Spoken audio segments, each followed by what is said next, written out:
Turns out that a lot of 1001 leadership has a deep love for Disney rides.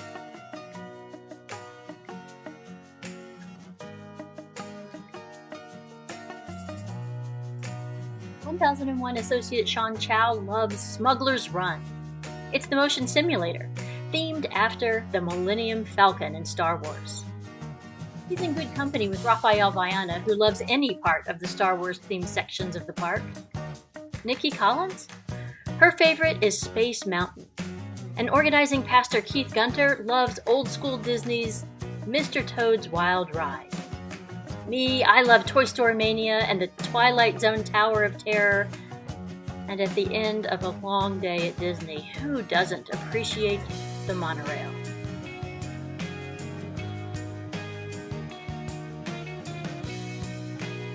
Metrics are like the rails that keep the cars in all of these rides going the right direction.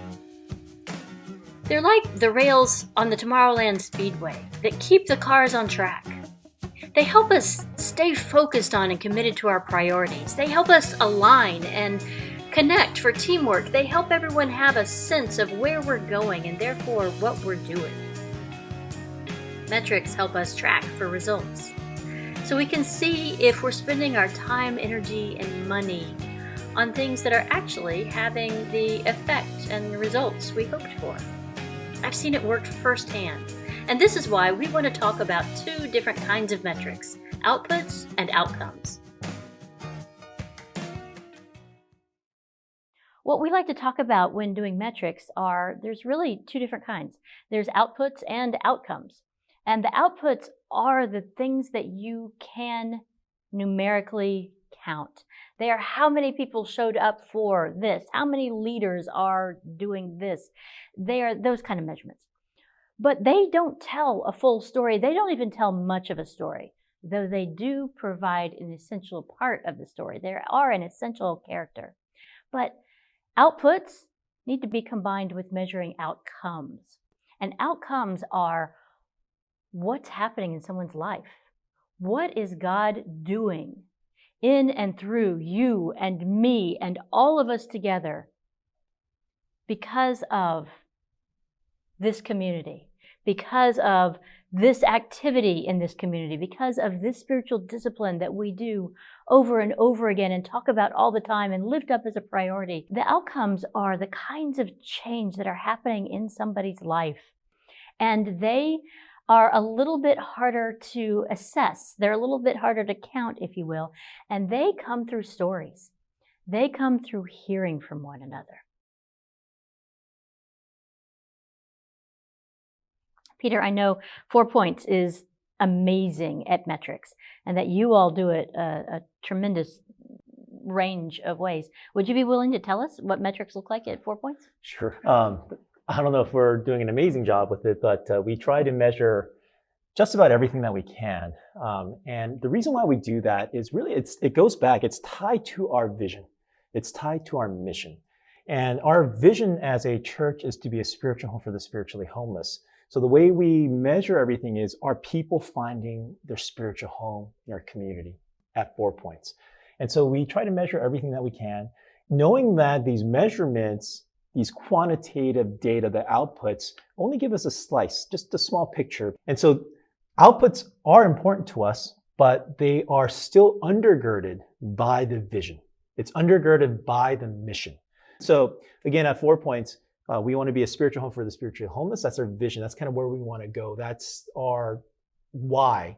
And we have a how. How do we do that? Well, we want to make sure that people are able to recharge. We want to make sure that people are able to regroup. We want to make sure that people have the strength now after being recharged and regrouped to return, just like what you do in your normal homes. So what we try to do is we try to measure these things. Are people recharging? Are people regrouping? Are people returning as ambassadors of Jesus into our communities? And so, as Lindsay shared, we do measure quite a bit. Maybe we measure a little too much. But one thing I do want to qualify here is that every ministry is different. This is what works for us. This is what we think. Let me rephrase that. This is what we think works for us. We're always evolving. And we are trying to measure everything because we feel as a church, these are the things that we need to look at to ensure we are doing what we feel God has called us to do.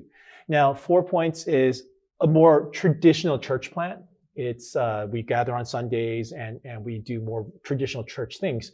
So I know some of our new worshiping communities, they're very non-traditional. So these things that I'm talking about may not apply to you one-to-one, but the principles. It's about the principles. How do we take the principles and then evolve it and make it apply to our unique context? So in terms of the outputs, I know sometimes outputs, as we kind of talked about, the butts and the budget and the, what was the third one? Building. Building, there you go. You get it. The butts, budgets, and building. And I know sometimes they could be demonized, and I know sometimes it could be kind of like frowned upon, but we do measure those things. We do measure how many people come on Sundays. We do measure our giving. We do measure, we don't have a building, but we do measure those things. And the reason why we do that, again, is they're simply our vitals. And we want to share the gospel to our unique context, to the people that we're trying to reach out to. And so one of the ways in which we measure that is, are we reaching out to the community and are we able to engage with them? And are they then finding a place to call their spiritual home on Sundays and beyond at our church? So we do measure attendance. We do measure our giving. But that's just the start. I mean, that is really surface level measurement for us. One of the more important things that we measure is how many people in our community are part of our partnership teams, are what most churches would call your volunteers. We call them partners because we want them to understand this is your home, so we want you to partner with us. So we look at how many people are not just attending and sitting in the seats with their butts, but we're actually measuring how many people are serving, how many people have say, hey, this is my church now, so I'm going to partner with the community and serve, whether it's our welcome team, our kids point ministry, whether it's our worship ministry, whatever it may be, we measure that. And so we actually have a pretty lofty standard for us as a church. We actually set a goal of 75%. So for our church's standard, what we define as, are we being successful? Are we truly creating a place where people can find their spiritual home? Is are 75% of our community who call 4 Points their home, are they a partner? Are they serving? So that's how we measure. And so we look at all the data and we collect all the data, and then we look at everyone who's there, and then we look at everyone who's serving. Another way in which we do that is, are they re-upping? So we give everyone about a year to serve, and after every year, then they could choose to not serve in that same ministry, or they can continue to serve in that same ministry. So then we measure how many people are re-upping, because if they're re-upping, that means they're really enjoying it. They're really finding their life and vitality in that. If we find that people are dropping out, then we go back and revisit that ministry and say, hey, maybe there's things that we can tweak. So those are some ways in which we measure numbers, so to speak, right? One of the other things is we really value community. We really value small group. Our church is teetering on a mid-sized church now. We're not a small church anymore. And as a result, it's really hard to find community on Sundays.